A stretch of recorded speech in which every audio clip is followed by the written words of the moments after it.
सिया जब चुन्नीलाल के साथ वापस सिंघानिया मेंशन पहुंची तो उसे नौकरानी से पता चला कि राघव ने वहां आते ही सिया की ओर अपनी सभी तस्वीरों को फाड़कर जला दिया।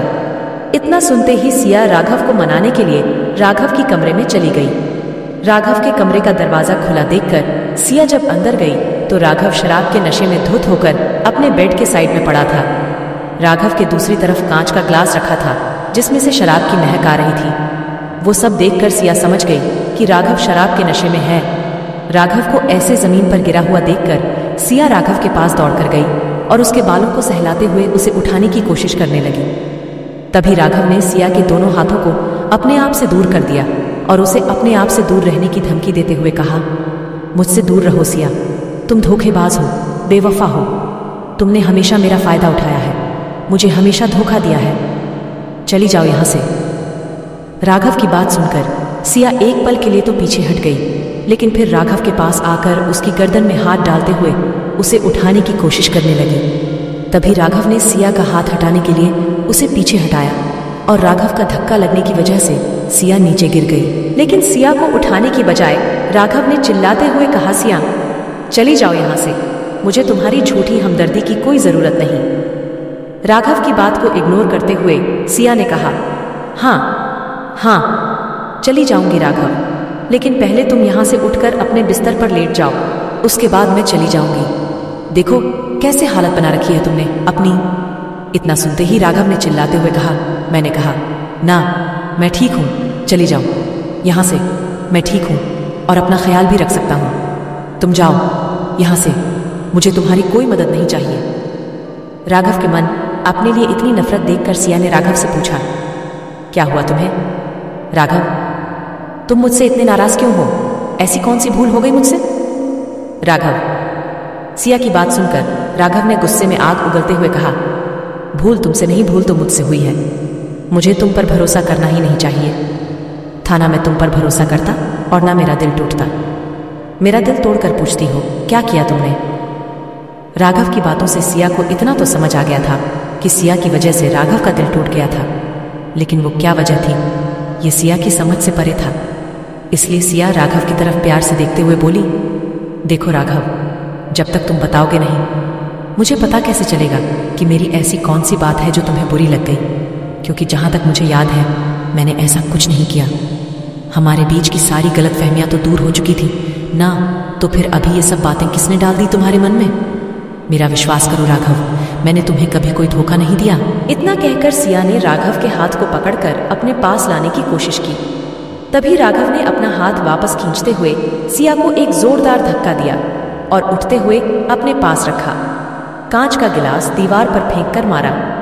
फिर राघव जोर से चिल्लाकर बोला, मैंने कहा ना सिया, चली जाओ यहां से, तुम्हें समझ नहीं आता क्या। अरे तुम जा क्यों नहीं रही हो, प्लीज गो।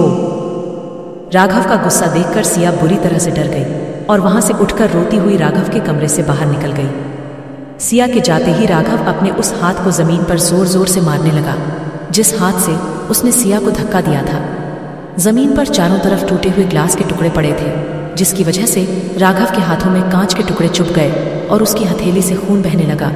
लेकिन राघव अपने हाथ की चोट से ज्यादा सिया के दिल पर लगी चोट की परवाह करते हुए अपने आप पर चिल्लाकर बोला, क्यों किया मैंने सिया के साथ ऐसा, मुझे ऐसा नहीं करनी चाहिए था।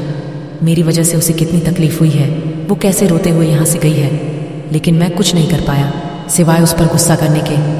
क्या करूं, मेरे पास कोई रास्ता नहीं है। सिया रोती हुई राघव के कमरे से निकलकर नीचे हॉल में आ गई। तभी सिया ने देखा नीचे उसकी चाची सुरेखा आई हुई थी।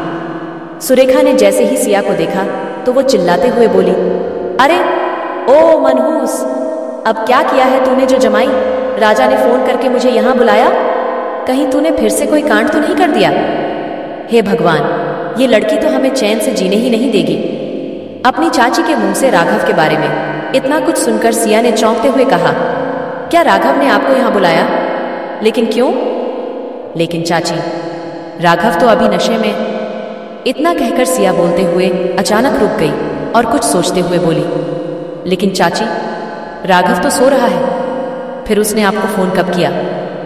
सिया की चाची ने अपनी गर्दन ना में हिलाते हुए सिया से कहा, वो मुझे नहीं पता, मैं यहां तुझे लेने आई हूं, क्योंकि राघव ने मेरे पास फ़ोन किया और बोला कि अपनी बेटी को यहाँ से लेकर जाओ, इसलिए मैं यहाँ आई हूँ तुझे लेने के लिए।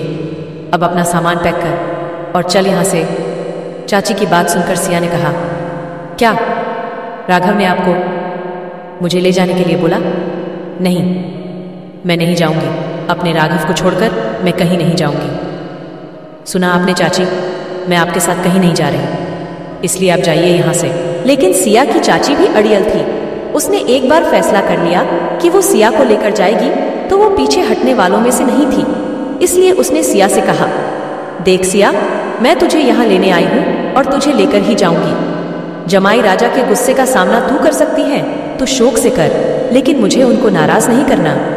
देखो तुम दोनों का क्या मामला है मुझे नहीं पता, लेकिन जमाई राजा ने मुझे जो कहा है वो तो मैं करके रहूंगी। मैं देखती हूँ कैसे नहीं चलती तू मेरे साथ। इतना कहकर सिया की चाची सिया को लेने के लिए आगे बढ़ी तो सिया अपनी चाची से पीछे हटते हुए सीढ़ियों से ऊपर जाने लगी। तभी सिया का पैर फिसल गया और वो सीढ़ियों से फिसलते हुए नीचे गिर गई। सीढ़ियों से फिसलते हुए सिया की चीख निकल गई और वो चीख इतनी तेज थी कि राघव के कमरे तक पहुंच गई। राघव को जैसे ही सिया की चीख सुनाई दी तो राघव, जो अब तक नशे में होने का नाटक कर रहा था, वो दौड़ता हुआ सीढ़ियों के पास आया। तभी उसने देखा कि सिया की चाची सिया के पास खड़ी हुई थी।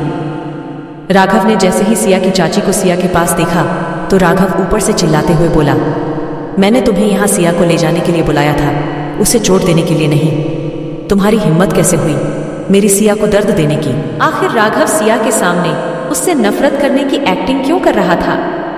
क्या सच में सिया ने राघव को धोखा दिया था? आखिर पुलिस स्टेशन में ऐसा क्या हुआ था जिसकी वजह से राघव सिया से दूर जाना चाहता था? क्या राघव और सिया के बीच सब ठीक हो पाएगा? क्या होंगे इन सभी सवालों के जवाब? जानने के लिए सुनते रहिए secret of devil only on pocket FM पर।